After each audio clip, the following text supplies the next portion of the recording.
হবিগঞ্জ জেলার বানিয়াচং বর্তমান বিশ্বের বৃহত্তম গ্রাম হিসাবে পরিচিত, যেখানে ইতিহাস, ঐতিহ্য ও সৌন্দর্য মিলেমিশে একাকার। ঐতিহাসিক কমলারানীর দিঘি, লক্ষ্মীবাউর জলাবন, ৬০০ বছরের প্রাচীন বিথঙ্গলের আখড়া, প্রাচীন মসজিদ সহ রয়েছে অনেক পুরাকীর্তি। গ্রামের চারপাশ বেষ্টিত পরিখাকে চমৎকার লেকসহ পর্যটন কেন্দ্র স্থাপনের সম্ভাবনা সত্ত্বেও গড়ে ওঠেনি পর্যটন কেন্দ্রের কোনো সুবিধা। ৫০ খ্রিস্টাব্দে বানিয়াচং গ্রামের গোড়াপত্তন হয়। ৪টি ইউনিয়ন পরিষদ কাঠামোয় বিভক্ত গ্রামটি। গ্রামের নামে বানিয়াচং উপজেলার নামকরণ হয়েছে। সুলতানি আমলে করদ রাজ্য এবং মোগল আমলে লাউর রাজ্যের রাজধানী ছিল বানিয়াচং। সাধারণত কয়েকটি পাড়া বা মহল্লা নিয়ে গঠিত হয় গ্রাম, কিন্তু এই সংজ্ঞা অচল বানিয়াচং গ্রামের ক্ষেত্রে। ১২০টি পাড়া ও ৪টি ইউনিয়ন নিয়ে গঠিত বানিয়াচং গ্রামে ১,২০,০০০ মানুষের বসবাস। গ্রামটির দৈর্ঘ্য ৭ কিলোমিটার ও প্রস্থ ৮ কিলোমিটার বা ৩২.৪৩ বর্গমাইল। আয়তনের বিশাল ভূখণ্ডটি মানুষের কাছে ঐতিহ্যের প্রতীক হিসেবে বিবেচিত।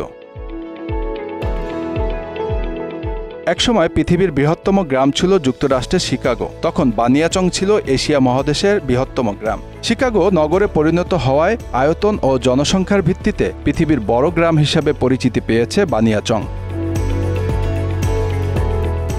দ্বাদশ শতাব্দীতে কমলারানীর দিঘি খনন করেন রাজা পদ্মনাভ। ৬৬ একর আয়তনের কমলারানীর দিঘি বাংলাদেশের দ্বিতীয় বৃহত্তম দিঘি হিসাবে স্বীকৃত।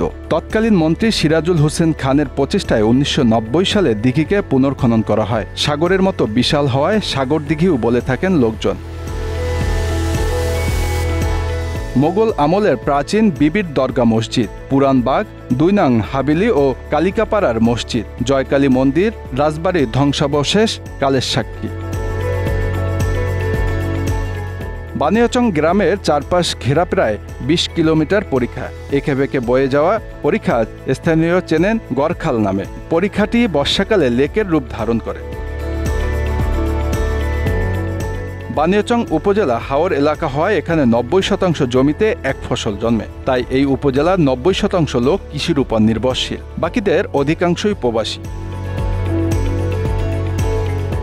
বাইসাইকেলে করে বিশ্ব ভ্রমণকারী প্রথম বাঙালি ভূ পর্যটক রামনাথ বিশ্বাসের বাড়ি এই গ্রামে। ১৯৭১ সালে নিহত শহীদ বুদ্ধিজীবী ও ঢাকা বিশ্ববিদ্যালয়ের শিক্ষক সাইদুল হাসান এই গ্রামের সন্তান। এছাড়াও এই গ্রামে জন্ম নিয়েছেন ব্র্যাকের প্রতিষ্ঠাতা স্যার ফজলে হাসান আবেদ, সুরকার ও সঙ্গীত শিল্পী সুবীর নন্দী, গায়ক ও সাংবাদিক সঞ্জীব চৌধুরী, উপমহাদেশের স্বনামধন্য ফুটবল খেলোয়াড় দিবেন্দ্র মহারত্ন রবিসহ বিভিন্ন বিশিষ্ট ব্যক্তির জন্ম এই মাটিতে।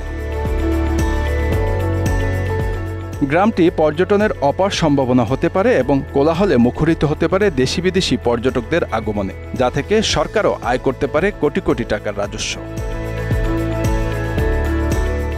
Bangla affairs news desk.